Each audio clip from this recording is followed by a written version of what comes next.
So today I want to talk a little bit about communication, and I have a couple caveats to this discussion, which, much like a lot of the stuff that we talk about, I'm not a super duper expert in this. This isn't something that I've studied a great deal. This is stuff that I've gleaned from research reading over the years and from reading literature and from interacting with people. But I do want you to know this isn't a focus of research or study of myself, and I'm going to be falling into all sorts of biases and whatnot, just because that's how we are. But I want you also to keep in mind that a lot of the research that I'm reading has come from a very well researched and well read and articulate person who studied communication over the years, Deborah Tannen. Deborah Tannen, a lot of her books were written in the 70s and 80s and 90s, and she very much studied gender differences in communication. And I want you to keep that in mind because we don't think in the binary anymore. We don't think with just these two sort of gender identifications, and we don't see them as hardwired into ourselves.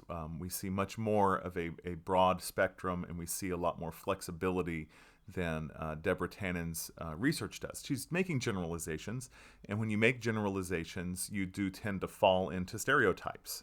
After all, that's what stereotypes are. Stereotypes are generalizations. But also, the study and research about the way we see gender now wasn't available to her when she was doing her studies. This isn't something she would have just come across unless she came across it naturally. And as with so much other stuff, you are the product of your place in time, and this goes for Deborah Tannen as well.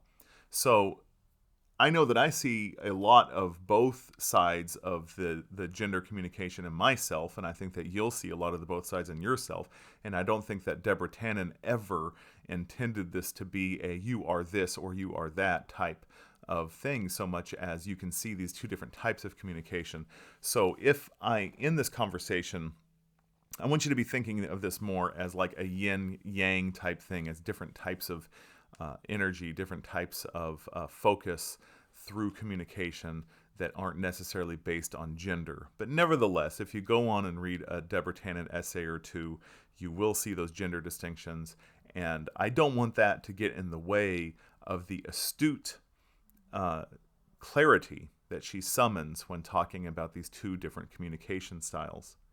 Now, there are tons of different communication styles, and communication styles change as they go over borders and as they go over time and as they go even within neighborhoods. You see communication styles change. But so the more globally we think, the more broad that we think, the more often we're going to be wrong about a particular person's communication style. But keep this in mind, too, that Charles Darwin felt that facial expressions were hardwired through evolution to display our emotions, to display what we are thinking and feeling about a situation. And we know now that that's not exactly true, that while there are things that seem very universal, that nevertheless, there is no actual universal expressions to communicate something.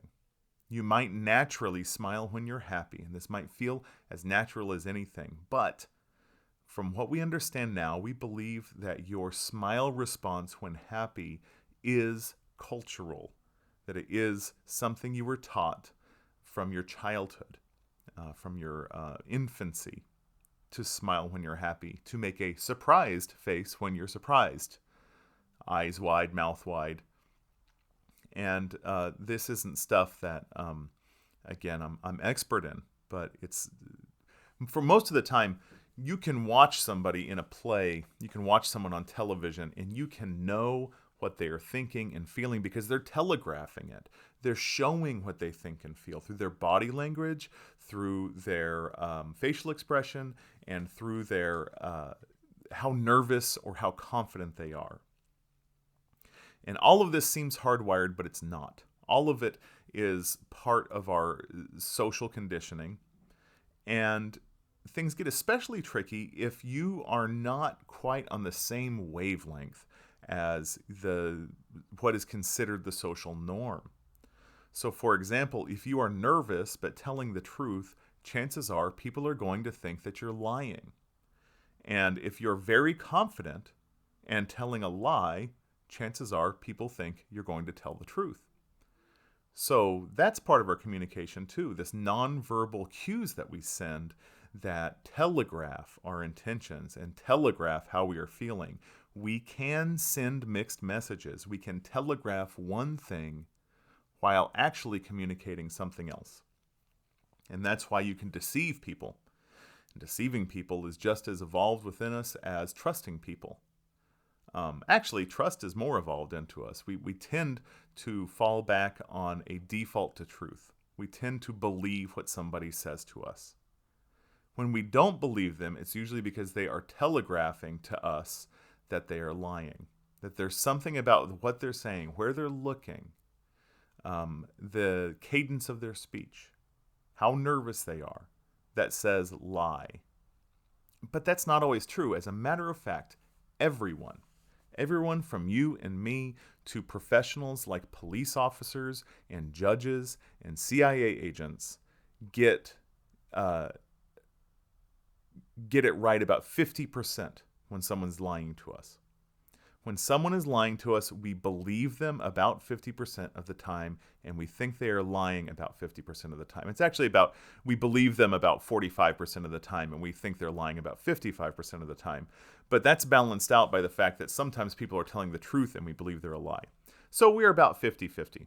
We tend to believe what someone is saying, but we can rarely tell when someone is lying to us beyond the realm of chance. That's somewhat discouraging. And what gets even more discouraging is the fact that we all have different social conditioning when it comes to how we communicate. Now, a lot of research shows that from infancy, that girls are spoken to about emotions and empathy more than boys are. That boys are spoken to more about competition, aggression, than girls are. And that this starts to form different communicative styles, different styles of trust, different styles of friendship. It's really fascinating. When we get into these different styles of friendship, let me describe a couple to you, and you'll kind of see what I'm talking about and how this communication can lead to interesting issues down the line.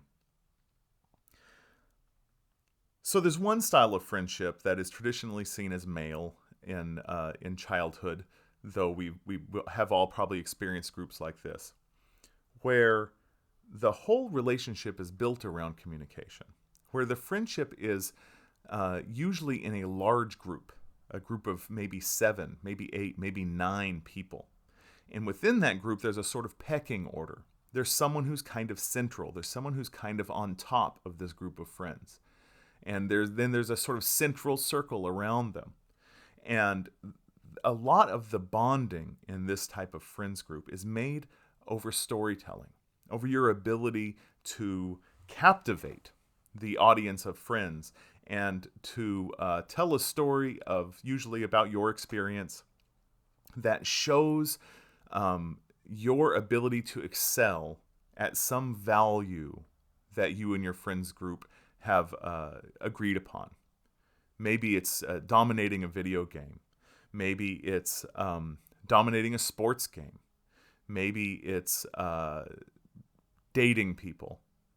Whatever it is, they tend to tell a story that sets them on top of the group through some sort of a one-upmanship.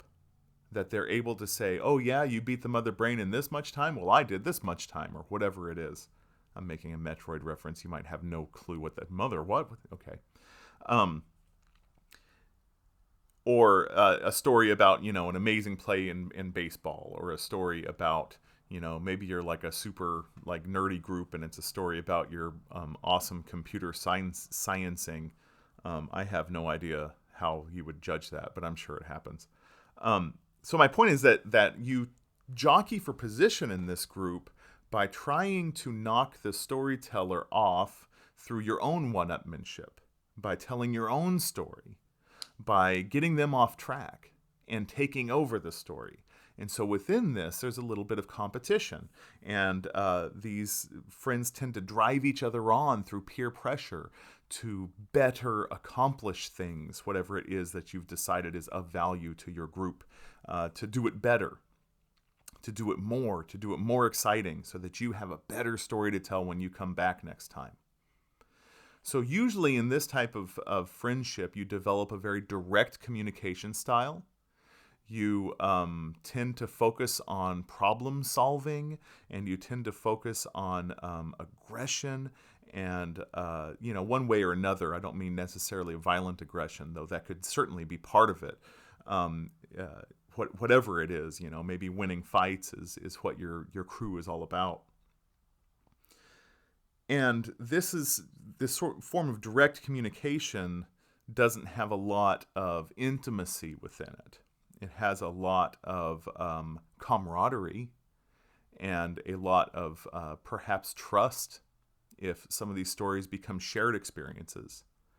But there's not a lot of intimacy, not a lot of vulnerability, because vulnerability is something you tend not to share if you are competing for position. You don't want somebody to know what is vulnerable about you. You keep your secrets. Now, this other type of friendship is, conversely, a smaller group of people, 2 or 3. And they have their friendship built on secrets. That they tell a secret to one another and it bonds them. That they share something of themselves, and it gives each other the key to their undoing, basically. If you tell the wrong secret to the wrong person, then you just changed friends. It becomes a social currency. Keeping each other's secret gives you a sense of safety and closeness and trust. There's no competition there. All 2 or 3 or maybe 4 people are on the same playing field. The same amount of trust, the same secrets. And you might tell secrets about other people. You might tell secrets from past friendships. And you have to keep secret that you told that secret. That's the secret. And this is a totally different kind of thing, where stories that are told within these friend groups tend to focus more on emotion, more on empathy, and more on trust. And usually when a problem is shared in this atmosphere, it is not inviting somebody else to solve this problem. It's not inviting somebody else to say, hey, you know what I would do? So take a look at this. These 2 people grow up. One is in this friendship group A. One is in this friendship group B. Later on in life, they maintain these same styles of friendships, these same styles of workplace relationships, because that's the culture they know. That's the communication style they know. But they meet somewhere and they look into each other's eyes and they fall in love. And that's a great thing. And they, have avocado toast together, and then they move in together and whatever else, millennials do. And they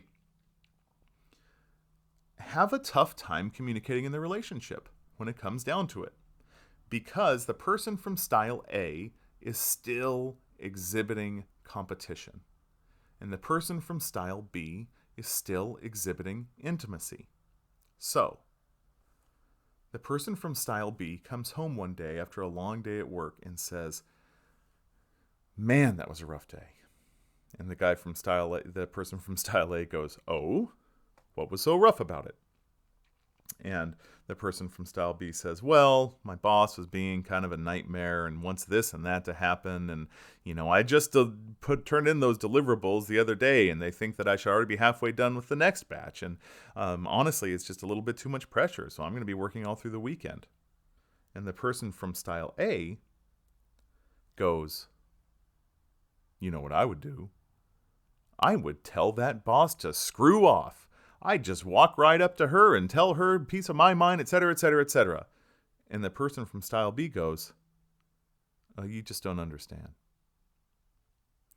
So what happened here? Taking this apart, what happened is the person from style B was complaining about their job, not because they wanted a problem solver, not because they wanted some answer to this. They were complaining about this job because they wanted to commiserate. They wanted the person from style A to say, "How was your day?" and to mean it, and to listen to what it was like. They felt a lot of tension. They felt a lot of dissonance in their day, and they wanted to unravel it and talk about it and have it felt and shared between the two people, to feel supported, to feel like this dissonance is okay and you're up to it. You can do this, and I'm sorry you feel this way. That's unfair. They wanted person A to sort of help them resolve this dissonance, not to solve the problem, but to resolve the emotional pressure and feeling of discord that they had. The person from style A wasn't really offering a solution to begin with. The person from style A was being macho. The person from style A was one-upping the person from style B by saying, this is what I would do. And maybe under different circumstances, they do offer a solution. That still isn't what style B is looking for. In style A, being very direct, being very competitive, does not tend to understand that what is being exhibited is trust and involvement, the invitation to commiserate with them. They saw an opportunity to build their status with this person, to show some of their bravery, to show some of their ability, because that's what builds status in all of their previous relationships. All of their previous peer-to-peer relationships have been built upon that form of status, not through the trusting and intimate status. So, essentially, what we're looking at is the difference between a direct message and a meta-message. We all telegraph meta-messages all the time. And our direct communication sometimes has a lot to do with what's going on in our lives, but sometimes it is a screen that is hiding the meta-message behind it. Style A conversation has a lot more to do with that direct type of information. That if I come to you with a problem, I'm looking for a solution to this problem. That's why we're talking. The person in style A thinks, we know each other so well, we should just be able to tell each other what we want. Tell me what you want from me, and I will do that. What's the problem there? The person from style B says, we know each other so well. You should be able to know what I want. You should be able to demonstrate your involvement and investment in this relationship by hearing what I have to say and anticipating my desires based on the messages behind what I said. This might feel like a test to person from style A. This might feel like, you want me to read your mind, to the person from style A. They do want you to read their mind. But the person from style A is missing the fact that by stepping up and offering some sort of like machismo type solution to the problem that they're experiencing, that they're also asking that person to read their mind. That they're inviting them to show mutual admiration. They're inviting them to do a little bit of showing off and a little bit of support through a little bit of chest thumping. Now, neither one is more right than the other. When it comes down to it, when you start really digging into any conversation, we are all speaking in metaphors all the time. It is complicated to unwind what's going on in a conversation. But these two styles, when they get together, can create so much conflict between them. They can create so much disharmony because one person might have no idea what the other person is even arguing about in the first place. So they start arguing upon different lines. So this is a problem, this is a quandary that a lot of us will reach someplace in our lives.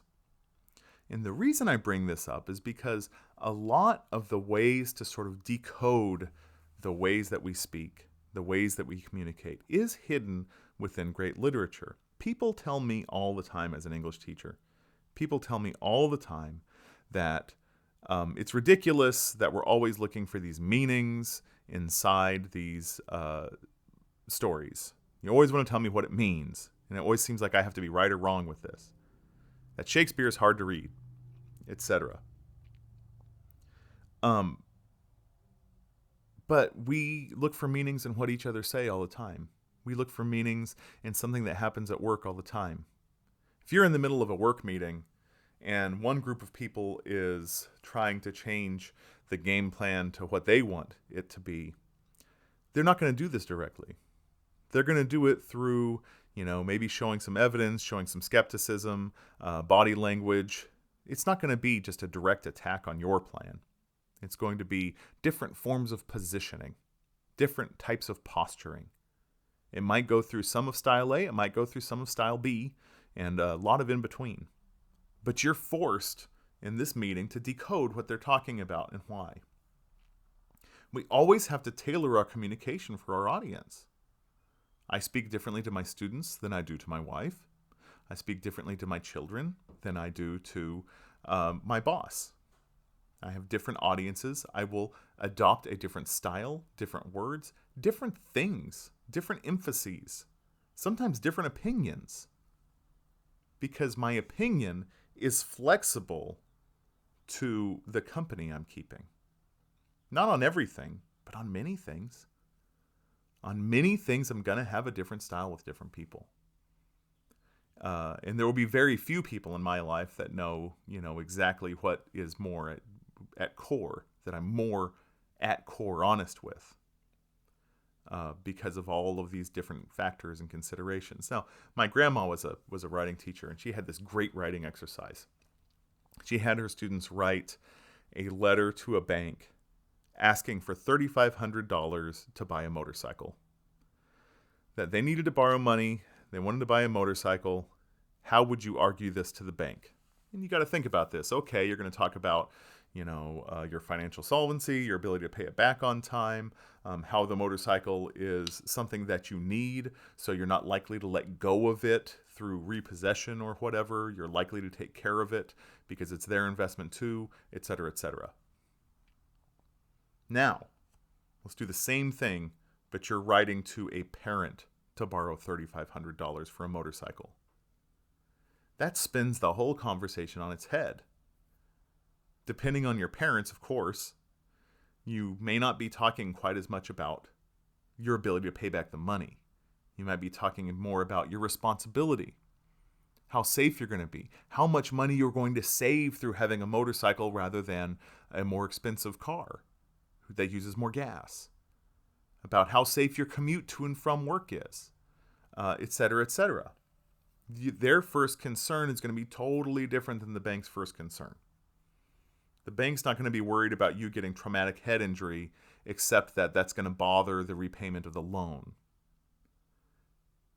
Your parents don't want traumatic brain injury, first and foremost. Again, depending on your parents. So we tailor ourselves all the time. We change communication tactics. We change the coding that we use. We change the meta messages that we send. Sometimes the person you're dating might say, "Oh, I don't want anything for Valentine's Day." And they might damn well mean it. Or they might say in exactly the same tone, "Oh, I don't want anything for Valentine's Day." And they want you to show your ability to read the situation. They want you to show your investment, your interest, how much you know about the person, to pick out a tasteful gift that matches their desires, that shows not your taste, that shows your understanding of their taste. Seems tricky. It seems tricky, but we tend to want someone to anticipate our needs and desires all the time. We tend to invite that kind of thing, not as some kind of a test, but as an act of intimacy. This even happens for people in Style A. They're just not as open to seeing it. They might feel a little bit uncomfortable asking for directly what they want. Or they might be comfortable with it.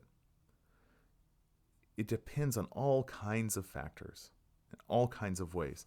And literature tells us a lot of this because you get to see people interacting in different ways, different, more intimate ways, different, more strenuous ways than you have probably been with people. There is actually a really interesting research study done. I mentioned Shakespeare for this reason. Really interesting research study that people actually speak more encodedly than Shakespearean characters do. People speak in deeper code than Shakespeare characters do. So, this is why there is a difference between what is considered literary and what is considered like pop fiction or bubblegum fiction or something like that. And there's nothing wrong with those things. There really isn't. But it's harder to get at how people really act and really feel in a situation. And usually, and as a writer I can attest to this, you sit down to write a scene, you need the characters to say things that march a plot forward. They need to, what they say to each other has to move the plot in a certain direction. And you want the audience to know what direction it is. So a lot of the time, you end up with one character asking questions and the other character answering them. And you start to realize that the character asking questions, you're kind of seeing as the audience. And the character answering the questions, you're kind of seeing as you. And you're kind of telling the audience what to expect and where things are going. And then you crumple up that page because it sucks. And then sometimes that gets printed and you read it and it's called The Midnight Library and it's a boring book. But this happens all the time. This is why in less, sort of literary television shows, like say a soap opera or a sitcom or something like that, the characters don't interact in believable ways. They interact in ways that lead the audience along the plot. And they say things and talk to each other in ways that no one would ever talk to each other. Ever. Grey's Anatomy is a good example. It's both a sitcom and a soap opera. I used to watch a lot of Grey's Anatomy. I guess it's still on the air. I don't know. But at one point, this one doctor was married to this other doctor. They're married, okay? They're surgeons and they're married. And at one point, the man surgeon doctor who's married to the girl surgeon doctor, and I used man and girl because he very much acted very paternalistically to her all the time, says something happens, some kind of conflict, and he goes, "That's why you're never going to be a great doctor, because you're afraid to take the risks and take the responsibilities that go with those risks." Dude, you don't talk to your wife that way. I mean, hell, you don't even talk to another doctor that way. You talk to someone that way, like maybe when you're standing in the shower and you're replaying some sort of conflict you had earlier in the day. But you really, that's just not how people talk to each other. It's not productive speech. You talk to someone that way, it is going to stop them. You berate someone, it stops them. It stops the interplay between the two of you. It stops the growth between the two of you. When that kind of stuff happens on a TV show or a movie or a book, I just kind of drop out of caring because I understand that's not how people treat each other. That's not how people talk to each other. No, you invite someone along. If you're feeling domineering and you're feeling much better than someone and there's a lesson you want them to learn, it is extremely rare that you would be direct about that. Instead, you would be sending a lot of meta messages. Maybe you would be cold to them. Maybe you'd be quiet around them. All sorts of different choices that you have to make. But it sure as hell wouldn't be that. That would just stop them in their tracks. So our communication style is probably important to who we think we are. But it is important to develop different tracks of communication style and to understand the different cultural communications going on out there between gender identities, between social class identities, between economic class identities, between ethnicities, and between the difference across country borders. They vary completely. And they don't make any more sense in one culture than another. Our communication norms do not make inherently more sense in the culture you grew up in than a different culture. When I was little, for example, I was fascinated with the whole notion of manners in Japan and all the stuff that I had heard about bowing and sipping your soup and et cetera, et cetera. And I found it exotic and weird. And I was like, man, that's weird. Why do they do it that way? Seems like so much work and so much effort. And of course, it's a system that built up over thousands of years. And it's not any sillier than my system.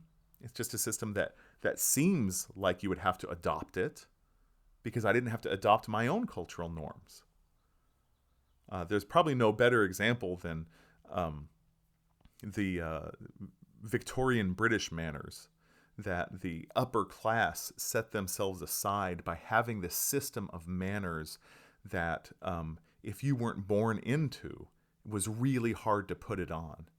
Kind of like some sort of a binding or clothing that would train your body to grow in a certain way, so that it was really easy to tell new money from old money, because old money was built through this mold, through this system, and new money had a really hard time putting on that jacket, had a really hard time understanding. At one point in Victorian England, there were 145 different types of tableware utensil. 145. They weren't all set out at one meal, but a handful of them, say 12, would be set out at a meal. And which fork, which spoon, which knife that you used had to be for exactly the right item on your plate. And if you didn't know that, you were not from upper class. This was a division. So we make these different social divisions. We make these different adaptations. When I go to a job interview, I'm a little different person than I am when I'm standing in front of a class. Who I am in front of a class is my strength as a teacher. Who I am as a job interview has to show a different strength. Because it's a different audience. It's a different levels of communication. What I wear to a job interview is different than what I wear to class. What I wear to a board meeting, completely different than what I wear on a Sunday afternoon. We all know this, but we pay very little attention to it. We just get into the grooves that were dug out for us in our lives, and we go along in those little paths, and we don't see the other side of things. And literature helps us to start seeing it. Literature helps us to start cross-cultural communication. It helps us to be that guy who's friends across all the different cliques at the high school, who could sit at any table, who could be friends with any group and be accepted by any group. If that's what you want to do. Probably more important than that is being able to understand every group. Being able to understand the different cliques and the different classes and the different concerns, to be able to listen correctly. And to be able to respond respectfully. And that's a skill that literature brings us. And that is one of the main reasons why you should be reading and studying literature. Why we do it in class. And so that's kind of where we're driving. And I want to talk about the metamessages that are found there and why your accessibility to them is important as well. And we'll get to that next time.